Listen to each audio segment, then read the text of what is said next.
당보다 나라. 미국 대서인데요. 당보다 나라 이런 얘기가 민주당 전당대회에서 나왔다고 하네요. 일단 민주당 전당대회를 찾아간 우리나라 국회의원들, 여야 국회의원들이 다 섞여 있는데요. 그 모습부터 좀 확인해 보죠.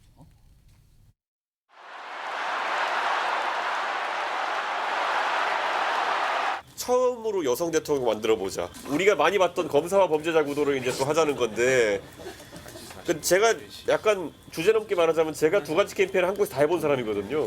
이 여성 대통령 처음 만들어 보자랑 검찰총장 만들어서 깨끗한 나라 만들어 보자 이 캠페인이 한계점을 분지킨 게 나옵니다. 근데 이걸 지금 합쳐서 하고 있거든요.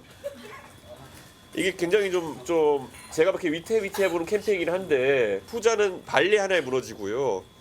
전자 같은 경우에는 그 여성 대통령에 대한 선출 열망이 강해질수록 또 반대로 튀어나오는 그런 움직임들이 생깁니다. 이준우요? 가만히 듣고 보니까 이게 지금 민주당의 해리스 후보 얘기인데 여성이고 거의 검사 출신이거든요. 근데 이준석 의원이 본인이 여성 대통령 검사 출신에서 다 겪어봤는데 뭐 위험하고 안 좋다. 그러니까 결국은 해리스 후보가 위태로울 수 있다. 이게 결론인데 이게 무슨 말입니까 지금 이게? 저는 이준석 의원이 좀 입이 보살이다 이런 말씀을 좀 드리고 싶습니다. 이게 좋은 뜻입니까? 나쁜 뜻입니까 지금?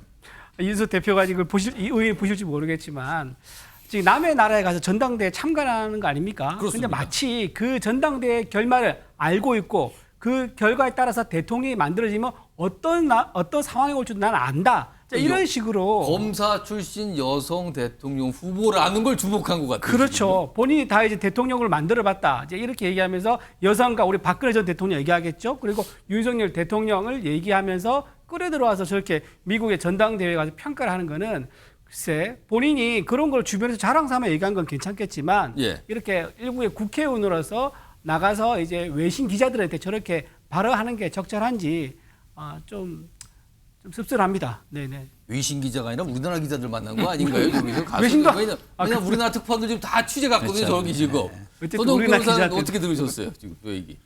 일단 이제 제가 요즘 세상에 저런 거 견학하려고 미국까지 비용 들여서 가는 건지 개인 비용인지 국회의원들이 나라 세금인지 보조받는지 모르겠어요. 아마 출장 여야 의원들이 다 있는 거 보니까 출장을 간 것 같은데. 그러니까 만약에 뭐 혈세로 간다면 이게 굳이 뭘 배우고 오려고 저런 이야기 하려고 저기 미국까지 간다. 또 그 점을 이런 보셨군요. 시간과 비용이나 이게 낭비 아닙니까? 뭘 요즘 이게 꼭 미국 가야 배웁니까? 서정 변호사가 아마 돌아오면 국회 한번 청구를 해보세요. 그 자료에 대해서. 그러니까요. 어떤 돈으로 간 건지. 왜 저렇게 갔는지를 일단 이게 목적이 뭔지 도대체 뭘 배우겠다는 건지 이게 의심스럽고요. 그리고 이제 두 번째 외교 문제는요. 항상 이게 말이 신중해야 됩니다. 외교적 수사를 하면서 누가 이길지 모르잖아요. 그런데 저렇게 노골적으로 어느 한쪽이 어렵다 이렇게 하는 거는 외교를 좀 알면요. 절대 삼가야 될 표현이고요. 그다음 마지막으로 하나 제가 궁금한 거는 요즘 이게 보수층도 상당히 분열돼 있어요. 진보층은 또 어떨지 김상일 평론가가 이야기할 것 같은데 보수층이 원래대로 하면 이게 트럼프를 지지하는 게 맞잖아요. 트럼프가 보수잖아요.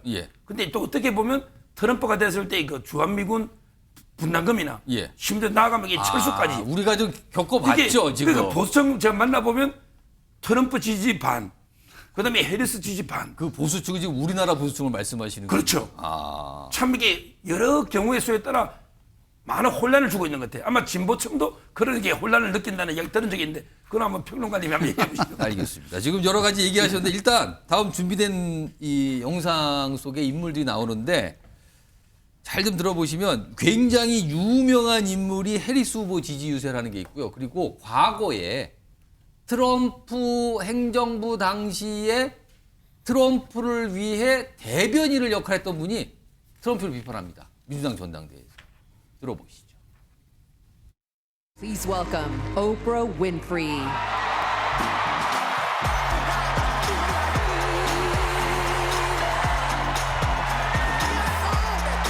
And what we're going to do is elect Kamala Harris as the next president of the United States. And let us choose joy. Let's all choose Kamala Harris.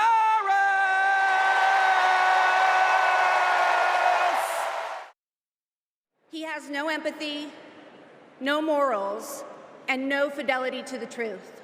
And that's because I love my country more than my party. Kamala Harris tells the truth. She respects the American people, and she has my vote.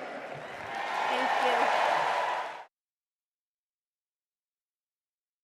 트럼프 집권 시 백악관 대변인이 트럼프가 아닌 민주당의 해리스 후보를 지지하고 있는 거예요. 그러면서 트럼프 지금 후보를 도덕성도 없고 뭐 그렇다고 비판한다. 이건 무슨 상황입니까? 그러니까 이게 지금 백악관 대변인까지 했던 인사가 그러니까 예. 트럼프의 최측근이라고 할 수 있죠. 이분 이력을 보니까 뭐 멜라니아 비서실장도 하시고 뭐 이렇게 그렇답니다. 하셨었더라고요. 그러니까 정말 최측근 중에 최측근이었는데 이분이 이제 해리스를 지지한 것은 굉장히 정치적으로 좀 상징성이 있는 장면이죠. 그러니까 이렇게 지지 선언을 하고 또 이렇게 응원 연설을 하면서 뭐라 그러냐면 이 과거에 본인이 트럼프 대통령과 겪었던 일화를 소개하는데 그러니까 쉽게 말씀드리면 트럼프 대통령은 비인간적이다 이런 이야기를 하는 거예요. 예. 그래서 굉장히 좀 적절하지 못한 사람이고 대통령으로서도 굉장히 부적절하다. 이 부분을 강조하면서 카말라 해리스의 지지를 호소하는 겁니다. 근데 보니까 이분 말고도 공화당 의원 중에 한 5명, 6명 정도가 카말라 해리스의 지지를 앞두고 있다라고 해요.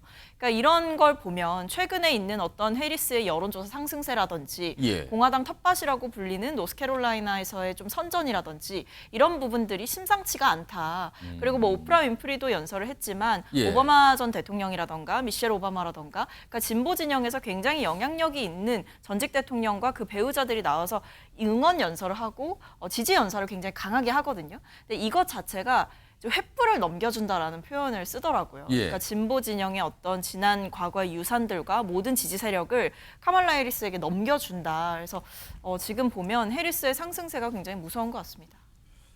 자, 그러면은 이런 상황에서 경쟁자인 트럼프 공화당 후보는 뭘 하고 있을까요? 영상에 있습니다.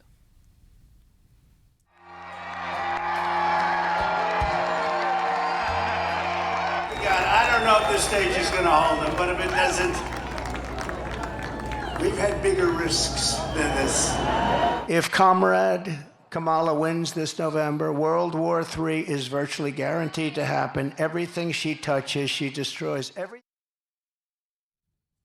김상일 평론가, 3차 세계대전이 일어난다고 해리스가 짓거나 이른바 이게 공포 마케팅일까요? 그렇죠. 그 트럼프 대통령은 예. 어떤 사안에 대해서 이야기할 때 굉장히 극단적인 이야기를 많이 하고 극단적인 표현을 많이 써요.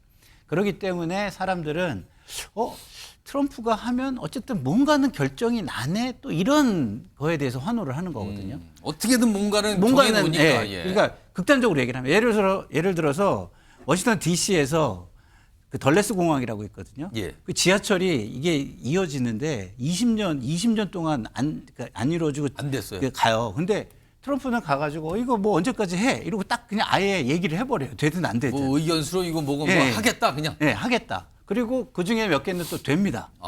그러니까 사람들이 그거에 또 환호를 하는 거예요. 근데 이렇게 극단적으로 흘러가면은 예. 그 사회가 안정적으로 될 수 있습니까?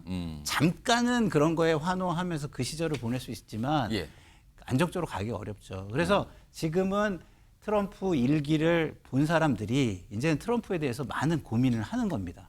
그런 부분에서. 그렇지만 그럼에도 불구하고 미국의 선거제도는 되게 독특해요. 우리하고 좀 많이 다르죠. 그렇죠. 우리 지지율처럼 모든 사람이 투표하고 예. 투표수로 결정하는 게 아니에요. 예. 그 주마다 일렉트로 보트라는 거를 정해가지고 거기 그 사람들이 가서 투표를 하고 조금이라도 이기면 그 주의 일렉트로 보트를 전부 다 가져오게 돼 있어요. 승자 독식으로. 그래서 지금 스윙 스테이트라고 하는 왔다 갔다 하는 주 6개의 주의 승부가 이거를 결정하게 돼 있기 때문에 우리 언론에서 해리스의 지지도가 여론조사상 많이 올라가기 때문에 유리할 것이다. 이렇게만 보는 것은 사실은 우리만의 시각입니다. 또 다른 변수가 있다는 그래서 거죠. 제가 아까 이준석 대표의 얘기가 예. 참 이준석 대표가 참 꼰대가 돼가고 있구나 이런 생각이 드는 게 자기 경험을 가지고 다 일반화를 시키잖아요. 약간 그런 것 같네요. 이게 꼰대의 특성이거든요. 예, 그래서 제가 이 얘기는 좀 한번 해드리고 싶었어요. 이준석 의원이 꼰대가 됐다는 이런 평가까지 들었습니다. 알겠습니다.